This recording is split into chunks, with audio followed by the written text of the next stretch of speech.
박문수는 암행어사로 여러 읍을 돌다가 날이 저물도록 밥을 얻어먹지 못해 배가 많이 고팠다. 한민가를 찾아가니 동자 혼자 있었다. 동자는 16살쯤 되어 보였다. 그에게 밥 한 그릇만 달라 하자 동자가 대답했다. 저는 홀어머니를 모시고 있는데 가게가 빈궁하여 며칠째 밥을 짓지 못했습니다. 손님께 드릴 밥이 없습니다. 문수가 피곤해 잠시 앉아 있었다. 동자는 옥루의 종이 봉지를 바라보며 조금 처량한 표정을 짓더니 봉지를 풀어서 안으로 갖고 들어갔다. 몇 칸 안 되는 오두막집의 지게문 밖은 바로 안방이었다. 동자가 어머니를 불러 말하는 소리가 바깥까지 들렸다. 밖에 길손이 오셨는데 식사 때를 놓쳐 밥을 청합니다. 굶주린 사람이 있는데 어찌 돌보지 않을 수 있겠습니까? 양식이 떨어져 밥을 지을 게 없으니 이것으로라도 밥을 짓는 게 좋겠습니다. 어머니가 말했다. 그러면 내 아버지 제사를 거르려 하느냐? 동자가 말했다. 우리 사정도 절박하지만 배고픈 사람을 보고도 구해주지 않을 수 있겠습니까? 어머니가 봉지를 받아서 밥을 지었다. 문수는 그들의 말을 듣고 무척 측은한 마음이 들었다. 동자가 나오자 문수는 그 연유를 물었다. 동자가 대답했다. 손님께서 이미 들으셨으니 속일 수가 없군요. 제 아버지 기일이 얼마 남지 않았습니다. 제사 지낼 것이 없었는데 마침 쌀 한 대가 생겨 종이봉지에 넣어서 걸어두었지요. 끼니를 걸으면서도 그것은 먹지 않았습니다. 지금 손님께서 배가 고픈데 밥을 지어드릴 양식이 없어 부득이 그것으로 밥을 했습니다. 불행히도 손님께서 우리 말을 듣게 되었으니 부끄럽기 그지 없습니다. 그러고 있는데 어느 집종이 찾아와서 말했다. 박도령 빨리 나오시오. 그러자 동자가 애걸했다. 오늘은 정말로 갈 수가 없다네. 문수가 그 성을 물어보니 문수와 같은 종씨였다. 또 물었다. 저 사람은 누구요? 우리 읍 좌수의 종입니다. 제가 혼이 날 나이가 되어서 좌수에게 따님이 있다는 말을 듣고 통혼했습니다. 그러자 좌수가 욕을 당했다며 매번 이렇게 종을 보내 저를 잡아가서 끌고 다니며 모욕을 주는데 안 가는 곳이 없습니다. 오늘 또 저를 잡아가려 왔군요. 문수가 종에게 말했다. 나는 이 동자의 삼촌이다. 내가 대신 가겠다. 밥을 먹고 나서 종을 따라가니 좌수라는 자가 높은 자리에 앉아 있다가 동자를 잡아들이라 했다. 문수는 즉시 마루 위로 올라가 말했다. 내 조카의 문벌이 당신보다 높지만 집이 가난한 고로 당신에게 통혼했소. 당신이 그럴 생각이 없다면 그만두면 그뿐 아니오? 왜 매번 이렇게 잡아와서 욕을 보이는 것이오? 당신이 읍의 수양으로 권력을 가졌다고 그러시오? 좌수가 크게 노해 종을 잡아들이게 하여 욕을 퍼부었다. 내 너에게 박동을 잡아오라 했는데 어찌 이 미친 객을 잡아와서 상전을 욕보이느냐? 내 죄는 태연감이다. 문수가 소매 속에서 마패를 꺼내 보이며 말했다. 네가 어찌 감히 이렇게 군단 말이냐. 좌수가 한번 보고 얼굴이 흑빛으로 변하여 계단 아래로 내려가 엎드렸다. 죽을 죄를 지었나이다. 죽을 죄를 지었나이다. 문수가 말했다. 그럼 결혼을 시킬 수 있느냐? 어찌 감히 시키지 않겠습니까? 내가 책력을 보니 글피가 길이리다. 그날 내가 신랑과 함께 올 것이니 너는 홍구를 갖추어 기다려라. 좌수가 말했다. 공경을 다해 받들겠나이다. 그러자 문수는 문을 나가 곧바로 읍내로 가서 암행어사 출두를 하고 본관에게 말했다. 나에게 아무동에 사는 조카가 있는데 이 읍 수양의 딸과 혼인하기로 했다오. 홀렛날이 모일인데 그때 쓸 도구며 잔치 비용을 관비에서 지급하는 것이 좋겠소. 좋은 일을 하는데 돕는 것이 당연하지 않겠습니까? 명령대로 삼가받들겠나이다. 그리고 이웃 읍 수령들도 초청하게 했다. 홀렛날 문수는 신랑에게 자기가 묵고 있는 곳으로 오게 하여 관복을 갖춰 입게 하고 자기도 위의를 갖추어 뒤를 따라갔다. 좌수집에는 운막이 하늘에 닿았고 술잔과 쟁반이 가득했다. 어사는 윗자리 주빈석에 앉고 여러 수령이 열을 지어 앉았으니 좌수집이 한층 빛났다. 예를 올리고 나서 신랑이 나오니 어사가 좌수를 잡아오게 했다. 좌수가 머리를 조아리며 말했다. 소인이 분부대로 혼례를 올렸나이다. 어사가 물었다. 너의 농과 밭은 얼마나 되느냐? 몇 섬지기는 됩니다. 반을 나누어 사위에게 줄 수 있느냐? 어찌 감히 그렇게 할 수 없겠습니까? 노비와 마소는 몇이나 되고 그릇과 진물은 어느 정도냐?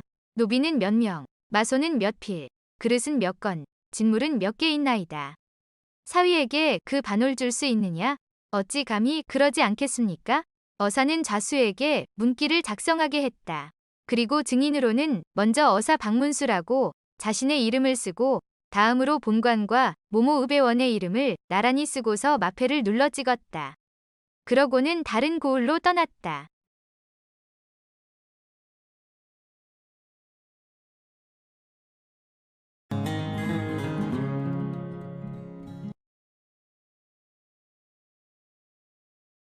관홍장은 한양의 이름난 기생으로 모습이 둘도 없이 아름다웠다. 이름이 장학원 교방에 올라 있었다. 한주란 사람이 위정사인이 되어 그녀를 첩으로 삼아 같이 살게 되었다. 관홍장은 한주와 행복하게 살며 딸 하나를 낳았다. 그러나 을사사화 때 한주가 죄를 입고 멀리 남해로 귀향을 가게 되었다. 관홍장은 신의를 지키고 홀로 살면서 부자와 조정의 선비들이 다투어 와서 그녀를 탐내도 일절 응하지 않았다. 해가 거듭할수록 조정의 위론이 더욱 심하게 한주를 공격했고 관홍장은 어머니를 모시고서 끼니도 있기 어려운 가난을 견디기 힘들었다. 그때 이천군 이수래가 매파를 시켜 유혹하니 관홍장이 말했다. 내 비록 창기집 여자이나 이미 한 사인에게 몸을 허락하였으니 위리상 다른 사람에게 시집갈 수는 없습니다. 다만 늙으신 모친 때문에 참았기니 걱정은 못하겠기에 잠시 당신의 말을 따르려 하지만 한 사인이 돌아오신다면 공자님에게서 제가 이미 9 아들을 낳았다 해도 돌보지 않을 것입니다. 이렇게 약속해 주신다면 따르겠습니다. 이천군이 말했다.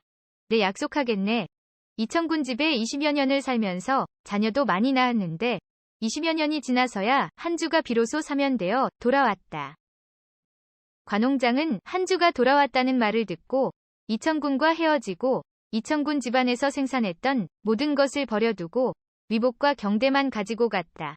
장차 길을 가려 하면서 먼저 한주와의 사이에 낳았던 딸로 하여금 한주를 길에서 맞이하게 하고 한주를 위하여 의복과 버선을 만들어 주었으며 또 이천군을 버리고 한주를 따르겠노라는 뜻을 전하도록 하였다. 딸이 교회에서 한주를 맞이하니 그가 자기 딸을 보고 흐느껴 울면서 말했다. 이처럼 장성한 너를 오늘 다시 보리라고는 생각지도 못했단다. 딸은 어머니가 장차 이천군을 버리고 아버지를 따르겠노라 한 모친의 말을 앞에서 말씀드렸다. 한주가 웃으면서 말했다. 내 어미가 늙어 망령이 났나 보구나. 어찌 감히 귀공자의 내실을 다시 취하겠느냐. 다시는 그런 말 하지 말아라. 비록 내게 온다 할지라도 내가 몰아내겠다. 그 위복과 버선은 모두 돌려보내라. 딸이 말했다. 돌아가서 어머님에게 드릴 말이 없으니 제발 남겨두십시오. 옷은 돌려보내고 버선은 신었는데 버선이 그의 발에 딱 잘 맞았다. 딸이 한주의 말을 모친에게 아뢰자 관홍장은 방성대곡하였고 이천군도 관홍장을 꾸짖을 수 없었고 다시 함께 살게 되었다. 한주의 딸은 부제학 홍인도의 측실이 되었는데 그녀가 혼인할 때에 이천군 집에서 단장하는 데 필요한 물품을 마련해 주었는데 자신의 딸과 마찬가지로 해주었다. 이천군과 관홍장 사이의 아들들은 모두 관직에 올라 군수가 되었다.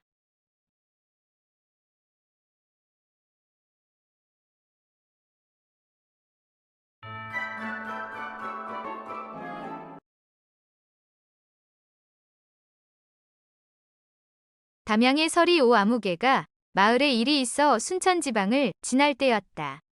지나는 길 옆 그곳에는 아름다운 한 여인이 매운 산초를 빻고 있었다. 오서리는 마음속으로 그 여인을 범하려고 가까이 다가가 말을 꺼냈다. 은문이나 한번 빌려주시게. 그러자 여인은 화를 내며 꾸짖었다. 이에 오서리가 말했다. 만약 내 말을 따르지 않는다면 자네 은문은 반드시 썩어버릴 것이네. 여인은 그 말이 의심스러워 손으로 은문을 만지작거렸다. 그랬더니 매운 산초가 손을 통해 은문으로 들어가서 갑자기 통증을 일으키는데 그 아픔은 참을 수 없었다. 여인은 몹시 두려워 급히 서리를 불렀다. 여보, 나그네, 날 좀 살려주오. 오서리는 가다가 뒤를 돌아보고 그 이유를 물었다. 당신의 말이 끝나기도 전에 내가 손으로 은문을 만졌더니 은문의 통증이 마치 바늘로 찌르는 것 같네요. 바라건대 당신 마음대로 그것을 치료해 주시오. 일찍부터 내 말을 좇았다면 이런 고통은 없었을 것이 아니냐? 그러고는 방으로 데리고 들어가 맑은 물에 수건을 적셔 은문의 안쪽을 닦아주었다. 그러자 여인은 흥이 일어 어깨를 들썩이며 말했다. 수건의 시원함이 약물의 따뜻함보다 낫습니다 그려. 바라건대 수건이나 밥비 움직여주시구려. 약물의 따뜻함이 수건의 시원함보다야 낫지. 내 약물을 한번 받아보시게. 마침내 둘은 운후의 즐거움을 나누었다.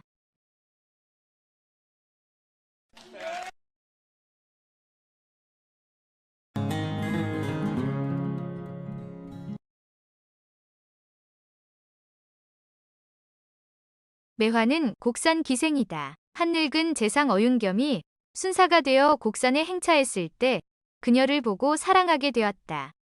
그가 매화를 가명으로 데려갔으니 비할 데 없이 총애했다. 이때 한 명사 홍시유가 곡산원으로 와서 순사를 처음 뵈었다. 그때 잠시 매화의 아름다운 모습을 보고 그녀를 차지할 마음을 갖고 관아에 돌아왔다. 그러고는 매화의 어미를 불러 따뜻한 낯으로 대하며 선물을 후하게 주었다. 그 뒤로 어미를 계속 불러와 쌀이며 고기, 돈이며 비단 등속을 주었다. 몇 달을 이렇게 하니 어미가 계속 이상하게 여기다가 하루는 이렇게 물었다. 소인과 같이 미천한 것을 이렇게 아껴주시니 황공에서 몸둘 바를 모르겠나이다. 그런데 사또님께서 무슨 생각으로 이러시는지 모르겠습니다. 원이 말했다. 너는 비록 늙긴 했지만 본래 명기이기에 함께 심심풀이나 하려 했다. 너와 친해서 그런 것이니 별다른 뜻은 없다.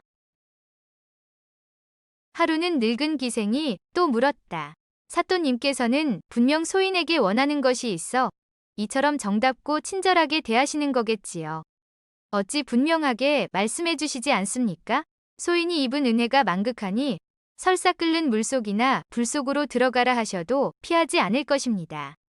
원이 말했다. 사실은 내가 가명에 갔을 때 자네 딸을 보고 연모하게 되어 잊을 수가 없으니 거의 병이 날 지경이네.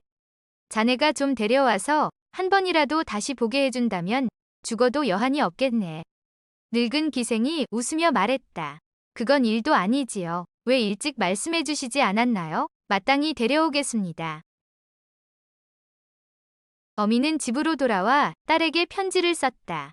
내가 이름을 알 수 없는 병에 걸려 사경을 헤매고 있단다. 너를 보지 못하고 죽으면 윤을 감지 못하겠구나. 속히 말미를 얻어 오거라. 얼굴이나 보고 연결하자꾸나. 그러고는 사람을 시켜 급히 편지를 보냈다. 매화는 편지를 보고서 순사에게 울며 고하고 어머니를 뵙고 오겠으니 휴가를 달라고 청했다.